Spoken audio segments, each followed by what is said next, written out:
I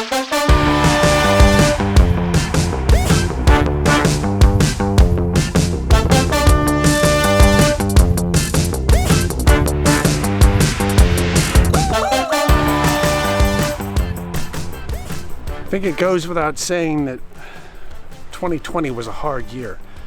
It was a scary year. But with that sunrise this morning, it's also last year. And how good does that sound?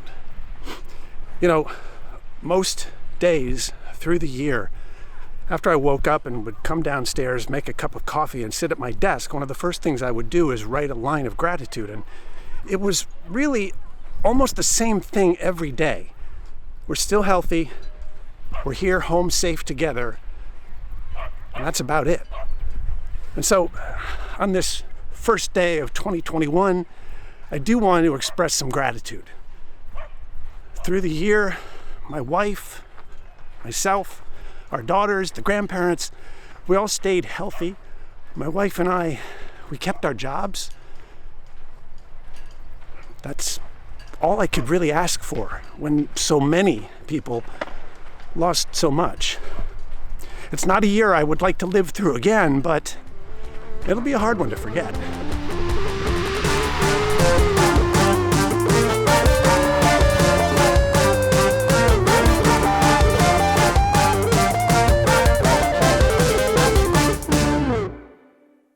Part of my job includes anchoring our weekly internal newscast. And I'm Mark Joyella. Thanks for joining us. But when work shifted to work from home, production on the show shifted from corporate headquarters to our living room. Even the kids got a cameo. And I'm Mark Joyella. Working from home with family, which is a challenge. Yes, honey? Can I finish this first? You just keep it down. I'm on a conference call. I kept trying to find the perfect work from home setup. I even built a desk of my own. And when the living room backdrop got boring, I started experimenting with some DIY set design. I even built my own teleprompter, and it works. And I learned to cut my own hair. Kind of. And through all of my set building and desk remodeling, and through all of my worrying, my wife stuck by me. I was the warrior-in-chief in our house, the one who ruminated over the virus, watching the charts and the news conferences, as if any of that could make me feel any better. 2020 wasn't easy on relationships, but we worked as a team, handling the stress and the uncertainty, doing our jobs and our new second jobs as school teachers, always juggling work calls with Zoom classes. We failed some, we fumbled some.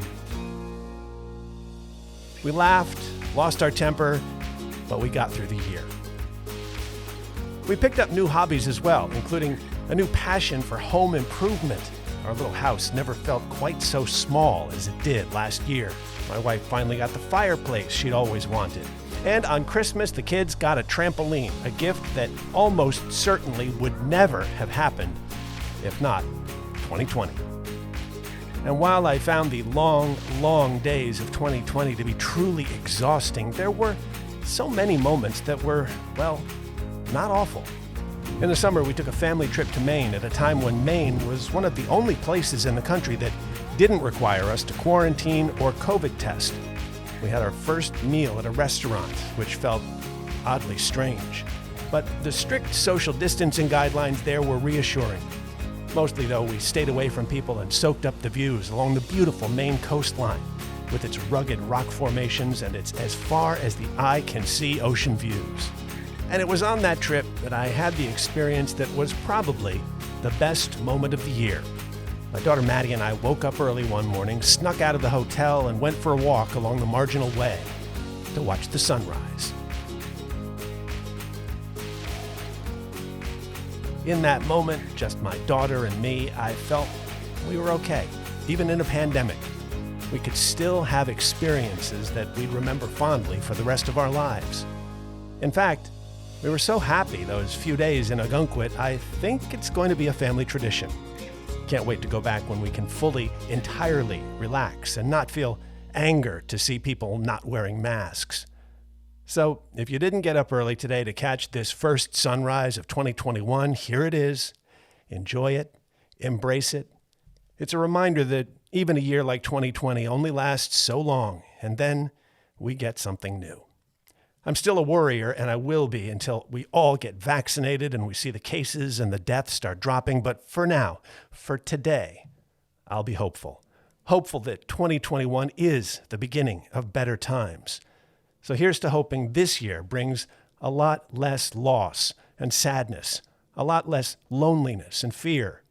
Here's to hoping we can hug the people we love sometime this year. Just that would be wonderful. Happy New Year, everybody.